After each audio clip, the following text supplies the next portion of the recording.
নমস্কার, সঙ্গীতার রান্নাঘরে তোমাদের স্বাগত। এই গরমে আমাদের অবস্থা একেবারেই নাজেহাল। তাই আজ আমি তোমাদের কাছে নিয়ে এসেছি ছোট থেকে বড় সবার প্রিয় আইসক্রিম। তার জন্য লাগবে আমাদের 4 কাপ গরুর দুধ, তাতে দেব 2 কাপ আমুল দুধ। সেটা দিয়ে ভালোভাবে এটিকে মিশিয়ে নিতে হবে। এমনভাবেই মিশিয়ে নিতে হবে যাতে এতে কোনো লাম্পস না থাকে।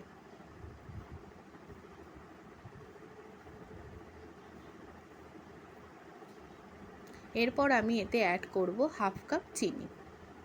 চিনি দিয়েও চিনিটাকেও ভালোভাবে এখানে আমরা মিশিয়ে নেব। এরপর এই মিশ্রণটিকে আমি গ্যাসেতে বসিয়ে দেব ভালোভাবে গরম করার জন্য।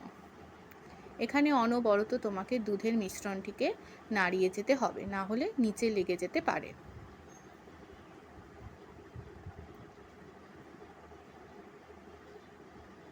দুধটি যখন ভালোভাবে ফুটে যাবে, অন্যদিকে একটা কাপে 1/2 চামচ কর্নফ্লাওয়ার নিয়ে দুধের সাথে একটা মিশ্রণ বানিয়ে নেব।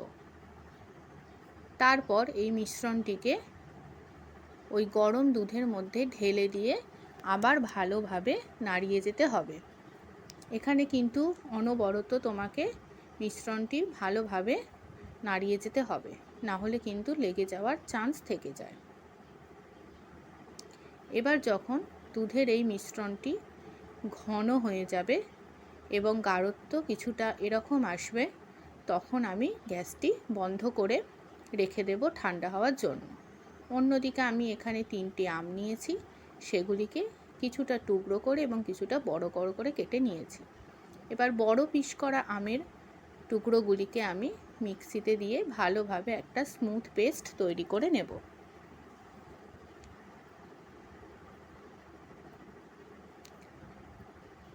পেস্টটি তৈরি হয়ে যাওয়ার পর আমরা যে আগে থেকে দুধ গরম করে রেখেছিলাম, সেই দুধটি ওই পেস্টের মধ্যে আমরা দিয়ে দেব।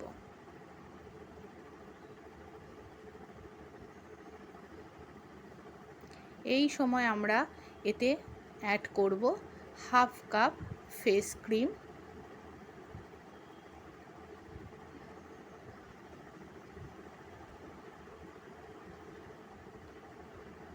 পরিমাণ মতো কনডেন্স মিল্ক। আমি এখানে 3 চামচ মতো কনডেন্স মিল্ক দিয়েছি। তোমরা মিষ্টির পরিমাণ বুঝে এটা ঠিক করে নিতে পারো। তারপর এই মিশ্রণটিকে আবার আমরা মিক্সিতে দিয়ে ভালোভাবে পেস্ট করে নেব। তারপরে যে পাত্রে তোমরা আইসক্রিম বসাবে, সেই পাত্রে এই পেস্টটিকে দিয়ে দেবে। দিয়ে ভালোভাবে একটু ঝাঁকিয়ে নেবে যাতে কোনো লাম্পস না থাকে। তারপর এটিকে ফ্রিজের মধ্যে রেখে দেবে 4 ঘন্টা সেট হতে। 4 ঘন্টা পর যখন এটি মোটামুটি সেট হয়ে যাবে, সেই অবস্থায় বের করে তার উপর ওই যে কুচানো আমগুলো ছিল, সেগুলো এখানে গার্নিশিংয়ের জন্য সুন্দর করে ছড়িয়ে দিতে হবে। ছড়িয়ে দেওয়ার পর এটিকে একটি চামচের সাহায্যে ভালোভাবে মিক্সড করে নেবে।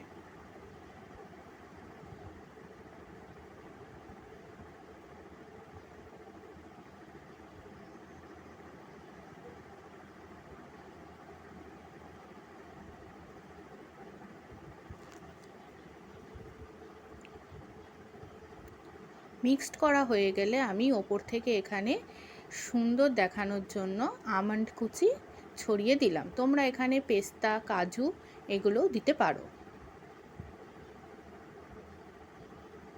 এরপর এটিকে একটি বাটার পেপার দিয়ে ভালোভাবে ওপর থেকে আটকে দিতে হবে, যাতে এর মধ্যে বরফ জমে যেতে না পারে। তারপর এটি ফ্রিজে রেখে দেবে হোল নাইটের জন্য।